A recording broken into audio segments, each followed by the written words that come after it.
बिस्मिल्लाहिर्रहमानिर्रहीम। अस्सलामु अलैकुम नाज़रीन। सीरतुन्नबी किस्त नंबर 32, उन्वान 3 सवालात।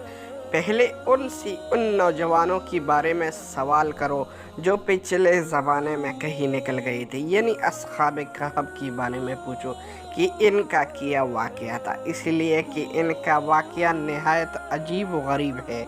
हमारी पुरानी किताबों के अलावा इस वाक़े का ज़िक्र कहीं नहीं मिलेगा। अगर वो नबी है तो अल्लाह ताला की तरफ से वो ख़बर पाकर उनके बारे में बता देंगे, वरना नहीं बता सकेंगे। फिर उनसे ये पूछना कि सिकंदर ज़ुल्करनैन कौन था, इसका क्या किस्सा है।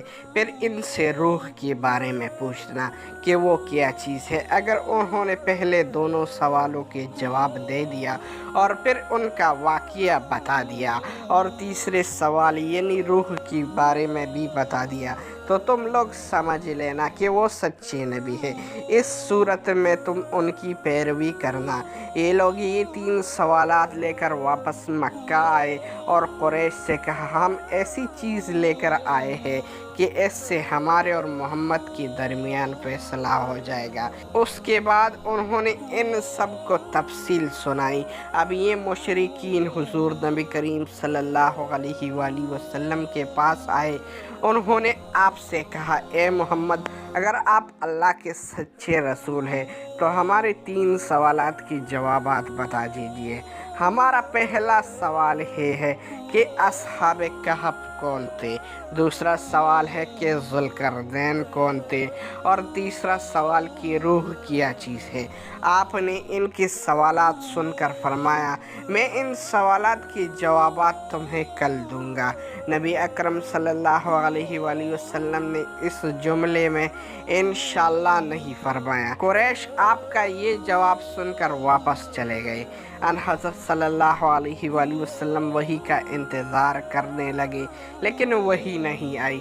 दूसरे दिन वो लोग आ गए, आप उन्हें कोई जवाब न दे सके।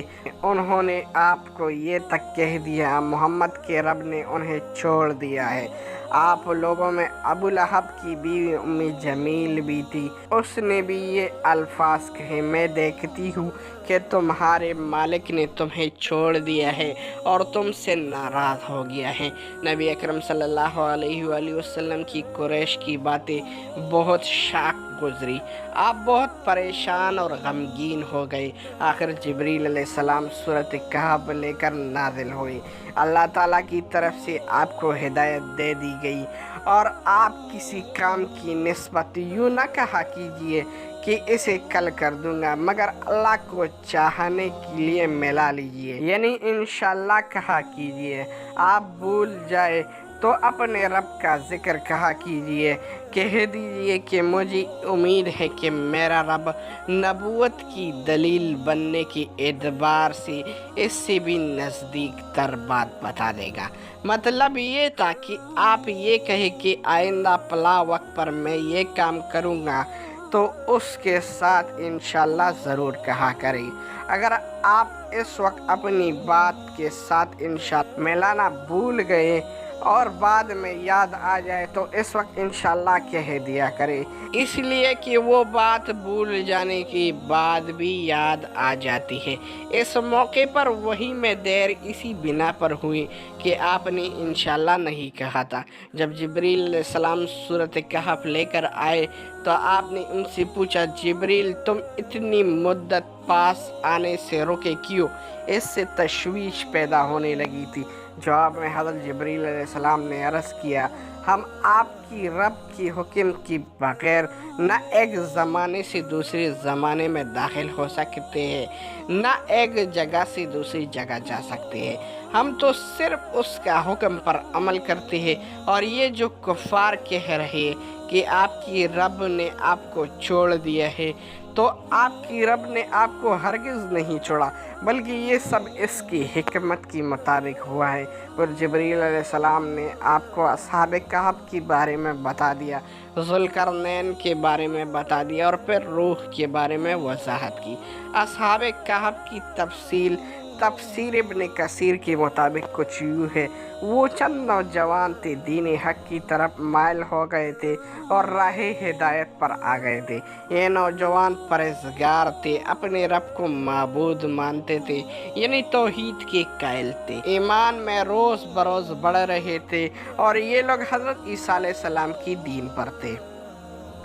लेकिन बाज़ रिवाज से ये भी मालूम होता है कि ये वाक़या हज़रत ईसा अलैहिस्सलाम से पहले का ज़िक्र है, इसलिए कि ये सवाल यहूदियों ने पूछे थे और इसका मतलब ये है कि यहूदियों की किताब में ये वाक़या मौजूद था। इससे यही बात साबित होता है कि ये वाक़या हज़रत ईसा अलैहिस्सलाम से पहले का है। कौम ने इनकी मुखालफत की, इन लोगों ने सब्र किया। इस ज़माने की बादशाह का नाम दकियानूस था, वो मुशरिक था, इसने सबको शिर्क पर लगा रखा था।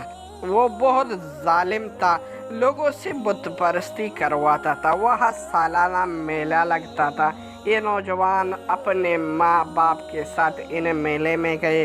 वहाँ उन्होंने बुत परस्ती होते हुए देखा। ये वहाँ से बेजार होकर निकल आए और सब एक दरख्त के नीचे जमा हो गए। इससे पहले ये लोग अलग अलग थे, एक दूसरे को जानते नहीं थे। आपस में बातचीत शुरू हो गई तो मालूम हुआ कि ये सब बुत परस्ती से बेजार होकर मेले में चले आए थे। अब ये आपस में घुल मिल गए। इन्होंने अल्लाह की इबादत के लिए एक जगह मुकर्रर कर दी। रफ्ता रफ्ता मुशरिक कौम को उनके बारे में पता चल गया। वो उन्हें पकड़ कर बादशाह के पास ले गई। बादशाह ने उनसे सवालात किए तो उन्होंने निहायत दलेरी से शिर्क से बरी होने का ऐलान किया। बादशाह और दरबारियों को भी तौहीद की दावत दे दी। उन्होंने साफ कह दिया, हमारा रब वही है जो आसमान और ज़मीन का खालिक है और ये नामुमकिन है कि हम इसके सिवा किसी और की इबादत करें। इनकी इस साफ गोई पर बादशाह बिगड़ा। उन्होंने उन्हें डराया, धमकाया और कहा कि अगर ये बाज न आए तो मैं इन्हें सख्त सज़ा दूंगा। बादशाह के हुक्म सुनकर इनमें कोई कमज़ोरी पैदा न हुई। इनकी दिल और भी मजबूत हो गए, लेकिन साथ ही उन्होंने महसूस कर लिया कि यहाँ रहकर वो अपनी दीनदारी पर कायम नहीं रह सकेंगे। इसलिए उन्होंने ये सब छोड़कर वहाँ से निकलने का इरादा कर लिया। जब ये लोग अपनी दीन को बचाने के लिए कुर्बानी देने पर तैयार हो गए तो उन पर अल्लाह ताला की रहमत नाजिल होगी। उनसे फरमा दिया गया, जाओ तुम किसी गार में पनाह हासिल करो, तुम पर तुम्हारी रब की रहमत होगी और वो तुम्हारे काम में आसानी और राहत मुहैया फरमा देगा। बस ये लोग मौका पाकर वहाँ से भाग निकले, एक पहाड़ की गार में छुप गए। कौम ने उन्हें हर तरफ तलाश किया लेकिन वो न मिले। अल्लाह ताला ने उन्हें उनकी देखने से आजिज़ फरमा दिया। बिल्कुल इसी किस्म का वाक़या हुज़ूर नबी करीम सल्लल्लाहु अलैहि वसल्लम के साथ भी पेश आया, जब आपने हज़रत अबू बकर सिद्दीक़ रज़ियल्लाहु अन्हु के साथ गार सौर में पनाह ली थी, लेकिन मुशरिकीन गार की मुँह तक आने के बावजूद आपको नहीं देख सके थे। इस वाक़े में भी चंद रिवायात की तफसील इस तरह है कि बादशाह की आदमियों ने इनकी ताक़ुब किया और गार तक पहुंच गए, लेकिन गार में वो उन लोगों को नज़र नहीं आए। कुरान करीम में ऐलान है कि इस गार में सुबह और शाम धूप आती थी। ये गार किसी शहर और किस पहाड़ में है ये यकीनी तौर पर किसी को मालूम नहीं है। फिर अल्लाह ताला ने इन पर नींद की तारी कर दी। अल्लाह ताला ने उन्हें करवटें बदलते रहे। इनका कुत्ता भी गार में उनके साथ था। अल्लाह ताला ने जिस तरह अपनी कुदरत कामिला से उन्हें सुला दिया था, इसी तरह उन्हें जगा दिया और इस वाक़ये के दरमियान वो 309 साल तक सोते रही। यानी इस ख्वाब में इनकी 309 साल गुजर गई। अब 309 साल बाद जागे तो बिल्कुल ऐसी थी जैसे अभी कल सोए हुए हैं। इंशाल्लाह नेक्स्ट केस में आप लोगों के साथ ये आगे वाले सवालात शेयर करूँगा। इस वीडियो को अपने दोस्तों के साथ ज़रूर शेयर करें। वस्सलाम।